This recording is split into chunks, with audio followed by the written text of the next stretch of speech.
there's actually no means we won't explore to try to get you to understand how something works.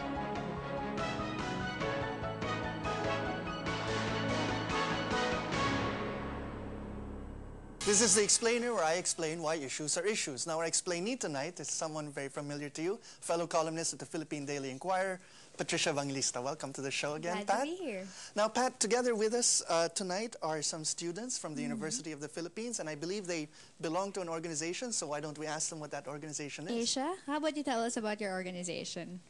All right. Good evening, magandang gabi po.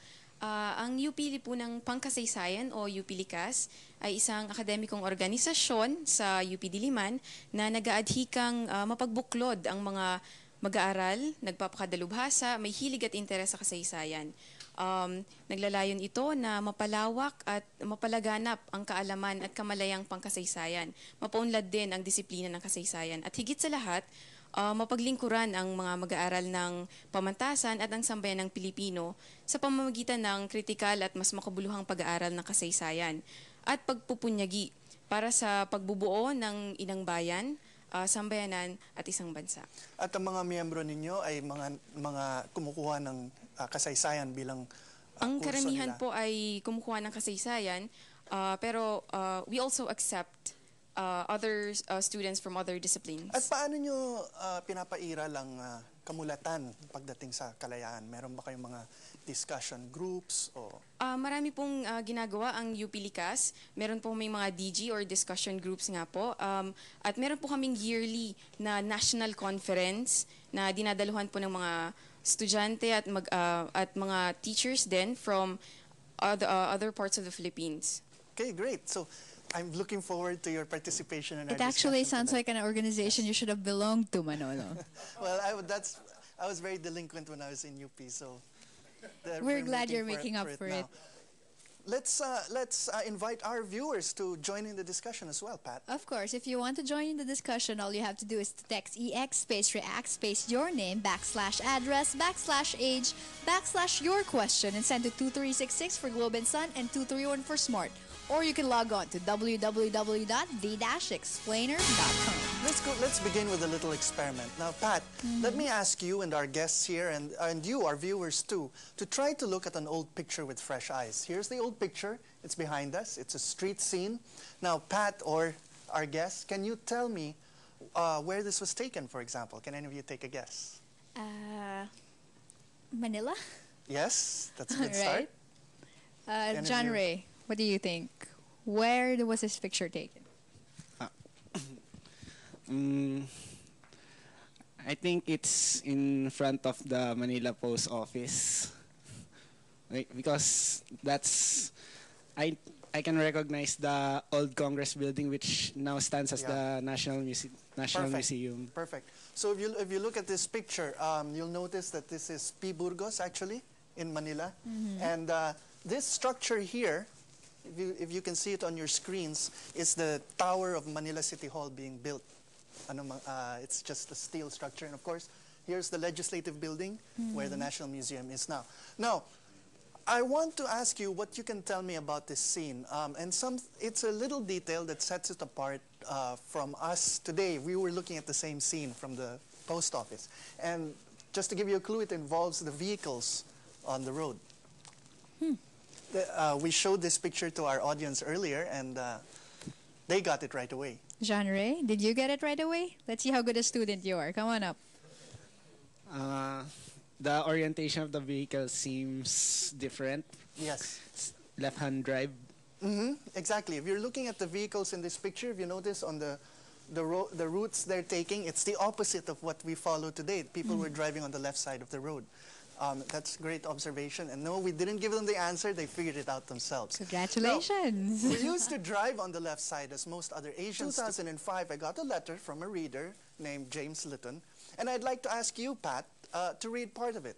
Now, Litton gives a detail about the destruction of the Jardin Botanico, or the old Manila Zoo. Pat? he said that some of the animals at the Jardín Botánico did not starve. Many escaped their cages, and at one time the acacia trees of Isaac Peral, now UN Avenue, was full of monkeys that escaped from the old Manila Zoo. I know all this from personal knowledge as I lived before and during the war in Isaac Peral Street. Now, you know, if That's interesting. Those of us who don't have the means to engage in creative writing may not notice this point so much, but for those who, let's say, would want to write a story about that time, that's the sort of little detail that's not in the history books, but which brings back an era back to life. So when we return, we're going to meet the man who put it all down on paper. Without further ado, let's ask Dr. Legarda to join us. Dr. Legarda, welcome to the show. Now, briefly, at this point, let me ask you, how old were you during the time of the war? During the war, I'm giving away my age. It's all right. When the war broke out, I was 15. When Okay. it ended, I was 18. Sir, Almost you 19. were 15 during the war. It means you were fully conscious of everything that was Yes, happening. yes. And Malolo did say earlier that to write about events or to speak about events during that war is very difficult for a lot of people. Yeah. Was it difficult for you? No, it was not, because my family was fortunate in that we lived in Sampaloc, and Sampaloc was not worth fighting over.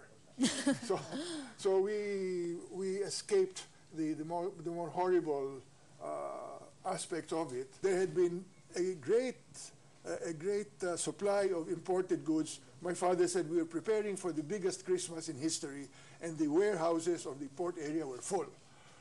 But when the Americans evacuated Manila, they opened the warehouses to the public and said, help yourselves. And even Laurel, in his wartime memoirs, very interesting, he says that the Republic was lifeless and powerless, but we had to go through with it. Now, as the occupation went on, how did it affect you as a young man? How did it affect your schooling, your friends? Let me say one more thing about Laurel. It's true that it was lifeless and powerless, but the fact that it was a government supposedly recognized did give them a little more leeway to deal with the Japanese. And they were able Going to your point, in a previous show, we discussed things like that. we have a question from... Yeah. Actually, sir, we have a question from Manfred here. I think it's particularly important. Sir, Mr. Legarda, do you still feel any resentment towards the Japanese? Oh, yes. Oh, yes. That does mean I don't have Japanese friends. That does not mean I don't I don't enjoy the beauties of Kyoto. Kyoto is a beautiful city. But when I think of what they did to us, and they have never said they were sorry. I feel, sir, that there were other repercussions because I come from a generation that has trouble remembering or even envisioning martial law, much less a Japanese occupation. Do you feel that there was any other manifestation of the problems in the Japanese occupation to, let's say, today's generation? Manifestations? Any effects, sir? Things like loss of heritage. Santiago Pilar, who teaches at the UP, an art historian, he said that we lost most of our artistic heritage in the war. That you can never recover. You can rebuild a building, but how can you repaint a classical painting Or the colonial libraries that painting? were destroyed. The libraries that were destroyed, documents that were also. Someone of their age who can't remember, they have no memory of EDSA 1, much less martial law. We were one-year-old babies. Do not babies, view I the think. Japanese through the same lenses as you do. Why should they read something like Actually, this? sir, I'd like to follow that up.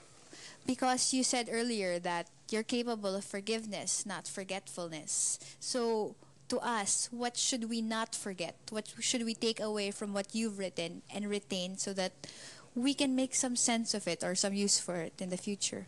You should not forget what they did to us. Pat, for being with us tonight and for your Thank you, questions. sir. And to Dr. Legarda for sharing his time with us.